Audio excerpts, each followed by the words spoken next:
નમસ્કાર મિત્રો, અક્ષર અકાદમીના online platform પર હું પ્રોફેસર ડૉક્ટર બી રાઠોડ આપનું સ્વાગત કરું છું. મિત્રો, એલઆરડી પરીક્ષાની જે પિટિશન છે એના સંદર્ભમાં આપણે ઘણા સમય પછી ફરીથી મળી રહ્યા છીએ. કેટલાક લેટેસ્ટ અપડેટ છે તેના વિશેની આજે આપણે વિગતો જોઈશું. એટલે જે માહિતી હું તમને આપું છું તે, અને હવે પછી જે આપણે આગળ કાર્યવાહી કરવાની છે તે અંગેની વાત આજે આપણે કરીશું. ઘણા બધા વિદ્યાર્થીઓની ડિમાન્ડ હતી કે વિડીયો દ્વારા જે અપડેટ છે આપણને મોકલતા રહો. મિત્રો, મેટર અદાલતમાં ચાલતી હોય એટલે એના વિશે વધારે ટીકા ટિપ્પણી આપણે કરી શકતા નથી. એટલા માટે જ આપણે વિડીયો મૂકતા નહોતા. પણ એક નવું અપડેટ છે એટલા માટે આપણે એ વિગત આજે આપણે જોઈશું. જોઈએ હવે વિગતો. હા મિત્રો, હવે આપણે જે મેટર જોઈએ પહેલાં ગઈકાલે જે મુદત હતી તો એ મુદતમાં જે ઘટનાક્રમ થયો એના વિશે હું તમારું ધ્યાન દોરીશ. સરકારી વકીલ જે હજુ સુધી આપણે જે મુદ્દા ઉઠાવ્યા છે એનો જવાબ તો આપી શક્યા નથી, પણ એક એવું વાતાવરણ ઊભું કરવાનો એમણે પ્રયાસ કર્યો કે 10 લાખ વિદ્યાર્થીઓમાંથી માત્ર ગણાગાંઠા થોડા લોકોને જ વાંધો છે, બીજા લોકોને કોઈ તકલીફ નથી. આવી વાત એમણે જજ સાહેબના ઉપર ઠસાવવાનો મૌખિક પ્રયાસ કર્યો. એમણે કહ્યું કે 10 લાખમાંથી ગણાગાંઠા થોડાક લોકોને જ એમાં ઓબ્જેક્શન છે, બાકીનાને કોઈ તકલીફ નથી. આવી વાત એમણે અદાલતમાં મૌખિક રીતે રજૂ કર્યો અને અદાલતમાં એવો મુદ્દો ઉપસ્થિત કર્યો અને જજ સાહેબને વાત કરી કે આપણે જે વિદ્યાર્થીઓએ પ્રોવિઝનલ આન્સર કી સામે વિરોધ ઉઠાવે છે એવા વિદ્યાર્થીઓની વાતને સાંભળવે.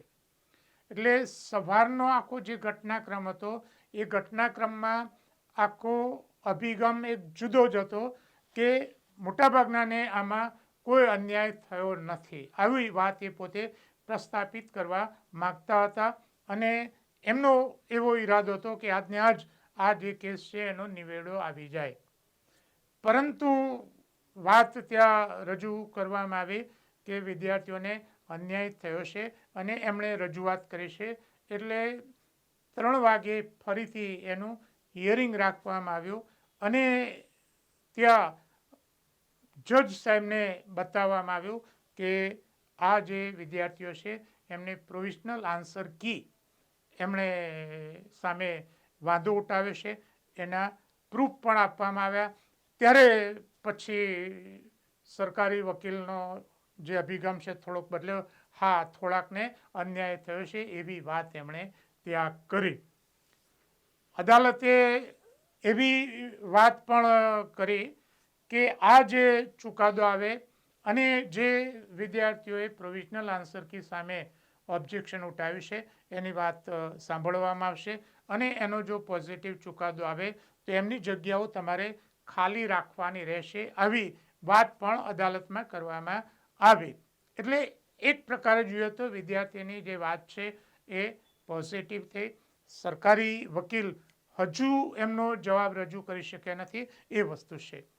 હવે આની સાથે જોડાયેલા કેટલાક જે મુદ્દા છે એ આપણે આજે વાત કરીશું. ઘણા બધા વિદ્યાર્થીઓને કાલે ફોન પણ આવ્યા. આપણું જે ગ્રુપ છે એ ગ્રુપમાં મેં અપડેટ્સ તો મૂક્યા છે કે સાહેબ જેમણે ઓબ્જેક્શન ઉઠાવ્યો નથી એવા વિદ્યાર્થીઓનો શું થશે? પ્રોવિઝનલ આન્સર કી સામે જેને વિરોધ ઉઠાવ્યો નથી એવા વિદ્યાર્થીઓનો શું થશે અને બાકીના વિદ્યાર્થીઓનો શું થશે? તો મિત્રો, એનો જવાબ આજના આ વિડીયોમાં આપને મળી જશે. એટલે એ વિગતો આપ ધ્યાનથી જોશો.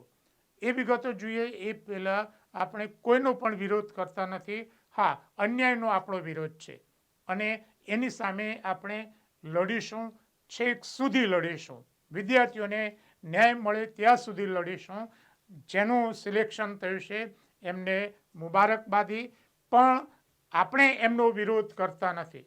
અમારો વિરોધ એ છે કે જે અન્યાય દ્વારા ગામડાના ગરીબ છોકરાઓને નોકરીમાંથી બાકાત રાખવા માટેનું હસમુખ પટેલે જે કાવતરું કર્યું એને આપણે ખુલ્લું પાડ્યું છે. અદાલતમાં પણ એ વાત કરી છે.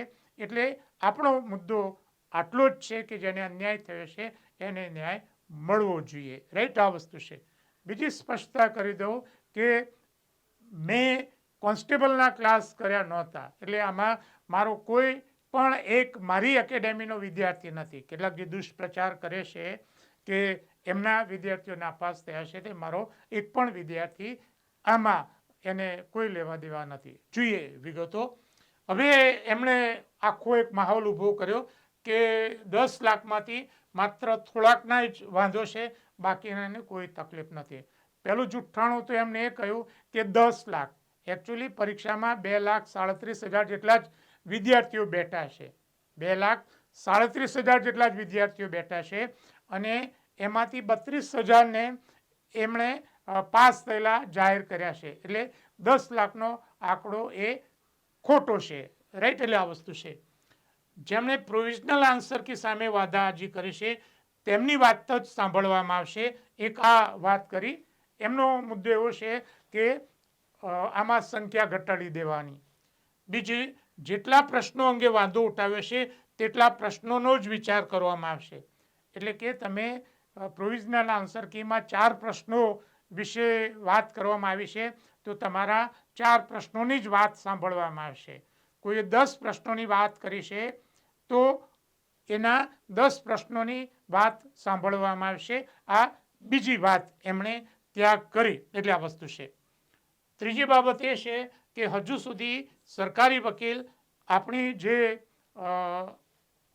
પિટિશન છે એમાં જે મુદ્દા ઊભા કર્યા છે એનો કોઈ લેખિત જવાબ આજની તારીખ સુધી એ આપી શક્યા નથી. અને મિત્રો, એક બીજી વાત તમને કહી દઉં કે અદાલતમાં જ્યાં સુધી લેખિતમાં રજૂઆત કરવામાં ન આવે ત્યાં સુધી મૌખિક વાતોનું કોઈ મૂલ્ય રહેતું નથી, અથવા તો અદાલત એની નોંધ ન કરે ત્યાં સુધી એનું કોઈ વેલ્યુ રહેતું નથી. જોઈએ એના પછીનો મુદ્દો. હા, હવે આપણો જે મુખ્ય મુદ્દો છે એ મુદ્દાને ડાયવર્ટ કરવાનો સરકારી વકીલ છે એ પ્રયાસ કરી રહ્યા છે. આપણા મુખ્ય મુદ્દા 2 છે. નંબર 1 એ છે કે અભ્યાસક્રમ બહારના પ્રશ્નો પૂછ્યા તે. અભ્યાસક્રમ બહારના પ્રશ્નો પૂછ્યા તે આ નંબર 1 છે. બીજો મુદ્દો, જે પ્રશ્નો પૂછ્યા એ 12મા ધોરણના લેવલ કરતાં વધારે અઘરા પૂછ્યા. આપણા આ 2 મુદ્દા પિટિશનમાં આપણે રેઝ કર્યા છે. એટલે એના વિશે જ ચર્ચા કરવાની થાય છે. રાઈટ, એટલે આ વસ્તુ છે. હવે જે આ 2 મુદ્દા છે એ. હવે એક બીજો સવાલ વિદ્યાર્થીઓ મિત્રો મેસેજ દ્વારા અને ફોન દ્વારા કરી રહ્યા છે કે અરજી કરી હોય પણ પુરાવો ન હોય તો. ઘણા બધા વિદ્યાર્થીઓ મને મેસેજ કરીને કહ્યું છે કે અમે પ્રોવિઝનલ આન્સર કી સામે વિરોધ અરજી તો કરી છે પણ એનો પુરાવો અમારી પાસે નથી.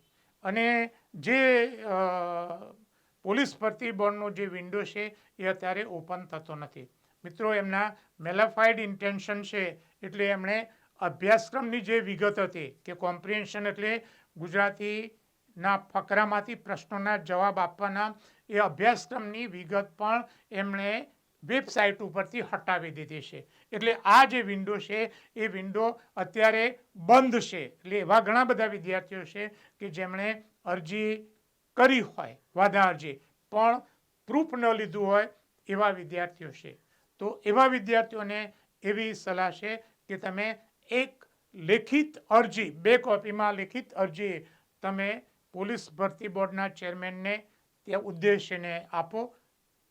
એમાં એક કોપીમાં તમે સિગ્નેચર લઈ લો અને તમે એવી રજૂઆત કરો કે અમે આમાં રજૂઆત કરી છે તો અમને એની કોપી આપવા વિનંતી છે.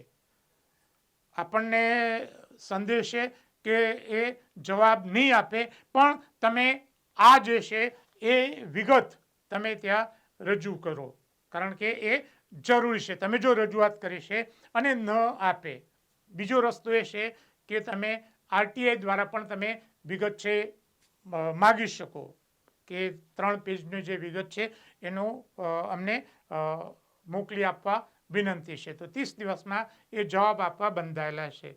એ જવાબ ન આપે તો એને આધાર બનાવીને આગળ આપણે જઈ શકીએ, પણ તમને જે મેટર છે એ મેટર તમને મળી શકે. વિદ્યાર્થીઓ એકઠા થઈને સામૂહિક રજૂઆત પણ કરી શકે કે અમે આમાં વાધા અરજી કરી છે પણ અમારી પાસે એનો પ્રૂફ નથી, તો વિન્ડો ઓપન કરી અથવા બીજી રીતે અમને એની માહિતી આપવા વિનંતી છે. એટલે આ રીતના તમે રજૂઆત કરાવી શકો. રાઈટ, આ વસ્તુ છે.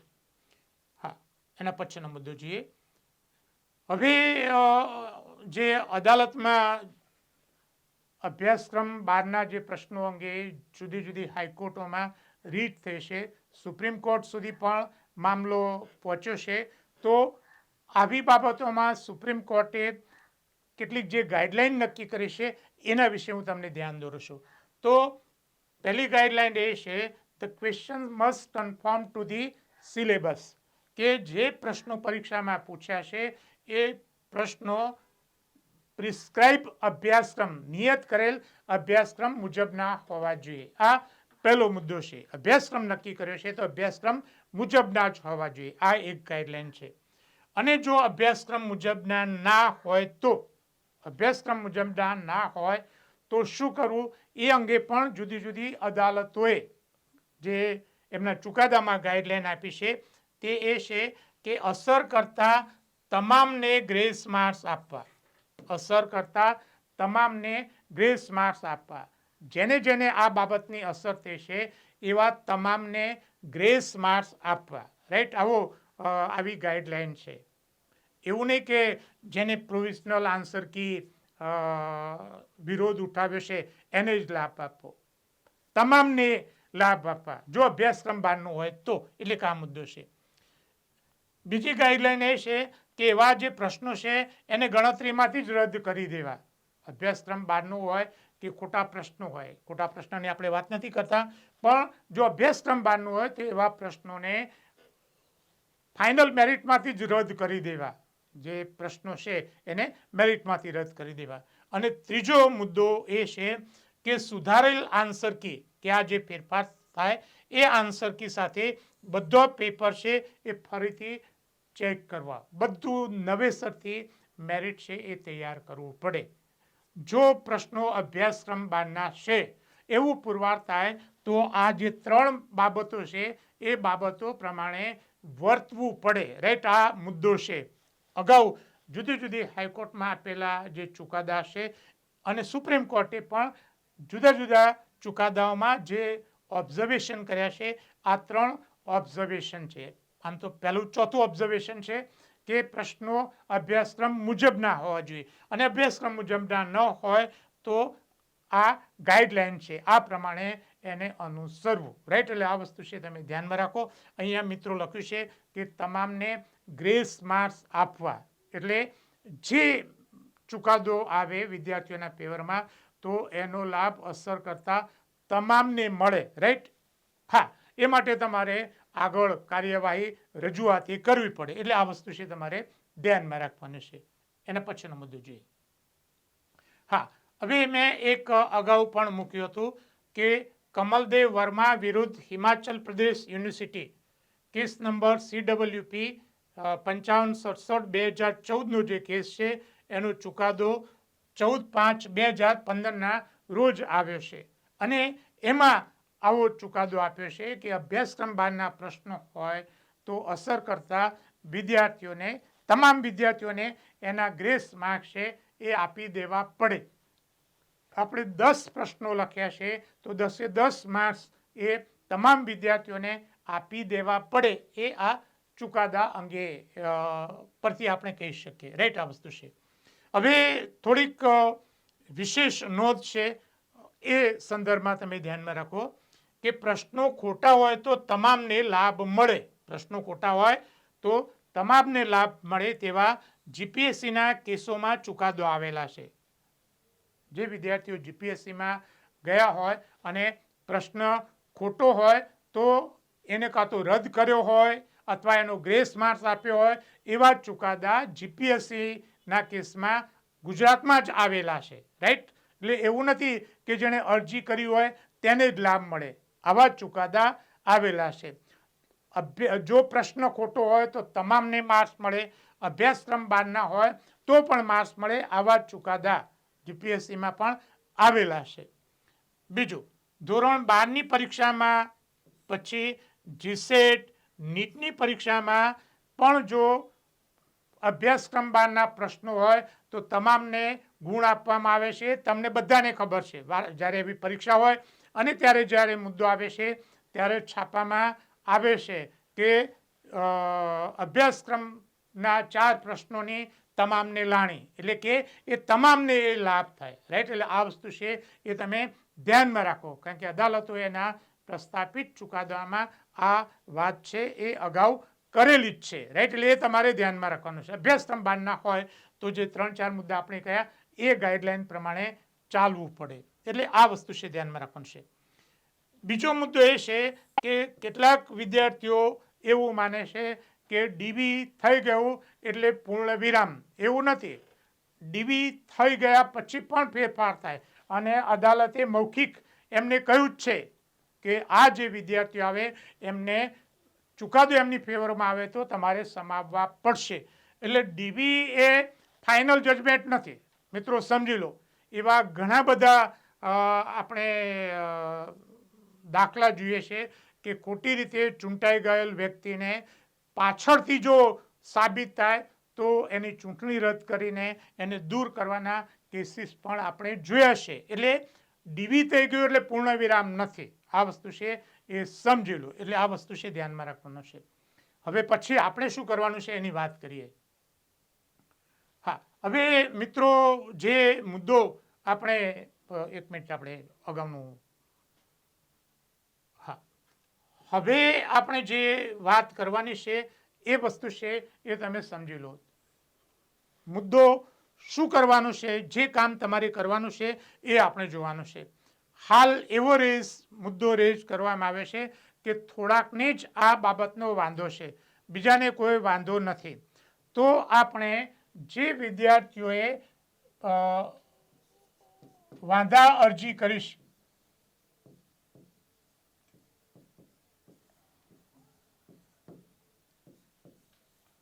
જે વિદ્યાર્થીઓએ પ્રોવિઝનલ આન્સર કી અંગે વાંધા અરજી કરી છે એવા તમામ વિદ્યાર્થીઓ જે આપણી સાથે જે રીટ પિટિશન છે એમાં કોન્ટ્રીબ્યુશન આપીને જોડાયા છે તેવા વિદ્યાર્થીઓ અને અન્ય વિદ્યાર્થીઓ પણ તમે તમારું જે પ્રૂફ છે એ પ્રૂફ, તમારો કોલ લેટર, ગ્રાઉન્ડ ક્લિયર કર્યું છે એ બધી જ વિગતો તમે કલેક્ટ કરીને ભેગું કરીને આપણે જે મુદત 17મી નવેમ્બર આપી છે ત્યાં સુધીમાં જો તમે આ મેક્સિમમ સંખ્યામાં તમે જો કલેક્ટ કરીને ત્યાં અદાલતને બતાવશો તો ત્યાં ખાતરી થશે કે અન્યાયનો ભોગ બનેલ વિદ્યાર્થીઓની સંખ્યા ઘણી મોટી છે. જે વિદ્યાર્થીઓએ પિટિશન ન કર્યું હોય એવા વિદ્યાર્થીઓ પણ આ જે વિગતો છે એ વિગતો તમે કલેક્ટ કરીને અમને પહોંચાડી શકો છો, રાઈટ. બીજા જે વિદ્યાર્થીઓ ગ્રુપ એડમિન હશે એમની પાસે પણ તમે જમા કરાવી શકો છો. અન્ય જે પિટિશન થયેલી છે એ પિટિશનમાં ના જે વિદ્યાર્થીઓ છે એમને પણ આપણે વાત કરી છે અને અન્ય એક જગ્યાએ 10 જેટલા આવા પુરાવા મળ્યા છે, 3-4 જેટલા મને પણ મોકલી આપ્યા છે. આપણે 50-100 જે વિદ્યાર્થીઓ આ રીતના આપણને મેટર આપે તો એ મેટર આપણે નેક્સ્ટ મુદતે અદાલતમાં આપણે એને બતાવી શકીશું કે અહીંયા અન્યાય થયેલા ઘણા બધા વિદ્યાર્થીઓ છે. અને માત્ર 100-200નો સવાલ નથી, હજારોની સંખ્યામાં વિદ્યાર્થીઓએ આ અન્યાય અંગે રજૂઆત કરી છે.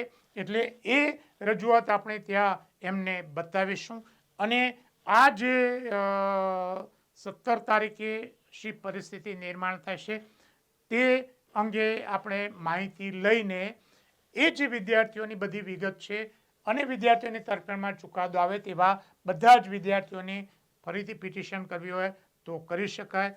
પક્ષકાર તરીકે જોડવાની જો વાત આવે તો એ પણ વકીલો સાથે સલાહ લઈને એ આપી શકીશું. અને એના આધારે અગાઉના જે ચુકાદાઓ છે કે અભ્યાસક્રમ બહારનું હોય તો બધાને ગ્રેસ માર્ક્સ આપવા એવા ચુકાદા છે એ રજૂઆત દ્વારા આપણે જેને અન્યાય થયો છે એવા તમામ વિદ્યાર્થીઓને લાભ મળે એ માટેના આપણે પ્રયાસ કરીશું. આ પ્રયાસોને કેટલાક લોકો નેગેટિવ રીતે લે તો મને કોઈ વાંધો નથી. મારી હમદર્દી ગામડાના અન્યાય થયેલા એટલે ગામડાના એટલે માત્ર ગામડાના નહીં પણ જે અન્યાય થયેલ વિદ્યાર્થીઓ છે એમની તરફે છે રહેશે અને હંમેશા રહેશે. લોકોની કોમેન્ટથી મારા ઉપર કોઈ અસર થતી નથી. જે અન્યાય છે એ અન્યાય સામે તમારે લડવાનું છે અને જો આજે નહીં લડો તો હવે પછીની ભરતીમાં પણ આવા જ પ્રકારના અન્યાયનો તમારે સામનો કરવો પડશે. નવી ભરતીમાં તમારા લીધે કોઈને અન્યાય ન થાય તો એ જોવાની જવાબદારી તમારી છે અને ધીરજ તમારે રાખવી પડશે. આપણે જે કામ અદાલતમાં લેવાનું હોય છે તો એ કામ ક્યારે પૂરું થશે, કેટલી ઝડપથી થશે એના વિશે આપણે કશું કહી શકતા નથી. પણ આપણા જે મુદ્દા, જે પુરાવા જે છે કે અભ્યાસક્રમ બહારનું છે અને હસમુખ પટેલના જે વિડીયોની આપણે જે પ્રિન્ટ ત્યાં મૂકી છે એની પણ મુદતમાં નોંધ લેવાઈ છે. એટલે એ બધું જોતા પ્રશ્નો અભ્યાસક્રમ બહારના છે એ તો નિર્વિવાદ સાબિત થાય તેવી બાબત છે, કારણ કે તેમની પાસે એનો કોઈ જવાબ નથી. એટલે હું આશા રાખું કે આજનો જે વિડીયો છે તમે મેક્ઝિમમ શેર કરશો અને જેને જેને અન્યાય થયો છે એવા વિદ્યાર્થીઓ આ રીતના જો ડોક્યુમેન્ટ્સ કલેક્ટ કરશે 50-60 તો અદાલતને આપણે ભલે આમાં એ રીટમાં દાખલ ન હોય આપણે અદાલતને એ બતાવીશું અને જરૂર પડશે તો નવી રીટ દ્વારા પણ એમને એ બાબતમાં સાંકળી શકાશે. તો મિત્રો આજની આટલી અપડેટ હતી એ મેં તમને જણાવી છે અને જ્યારે પણ મુદત હોય તો એની અપડેટ હું ગ્રુપમાં મૂકું છું. એટલે બને ત્યાં સુધી ગ્રુપનો જે મેસેજ છે એ તમે જોઈ લેશો. બીજું અગાઉના જે વિડીયો છે જે પરીક્ષામાં જે અન્યાય થયેલો અને જે બધી વિગતો છે એના વિડીયો અગાઉ મેં મૂક્યા છે. એ આપ ફરીથી જોવા હોય તો જોઈ લેશો. જેને ન જોયા હોય તો એ અવશ્ય જોઈ લેશો. વધુમાં પરીક્ષાની તૈયારી કરતા વિદ્યાર્થીઓ માટે અમારી 2 મહત્ત્વની એવી ટેલિગ્રામ ચેનલ છે, BC રાઠોડ કરંટ અફેર્સ અને ગૌરવવંતી ગુજરાતી. તો હજુ સુધી જો તમે એમાં જોડાયા ન હોય તો જોડાઈ જશો. વધુમાં અમે અમારું મેટર ઇન્સ્ટાગ્રામ અને ટ્વિટર ઉપર શેર કરીએ છીએ, તો અમારા બંને પ્લેટફોર્મને ફોલો કરવા વિનંતી છે. વધુમાં આજનો આ વિડીયો આપને પસંદ આવ્યો હોય તો લાઈક કરીને શેર કરવાનું ભૂલતા નહીં અને હજુ સુધી જો તમે અમારી આ ચેનલમાં જોડાયા નથી તો અમારી ચેનલને સબસ્ક્રાઈબ કરી દેશો અને હા, બેલ આઇકોનને ચાલુ કરવાનું ભૂલતા નહીં.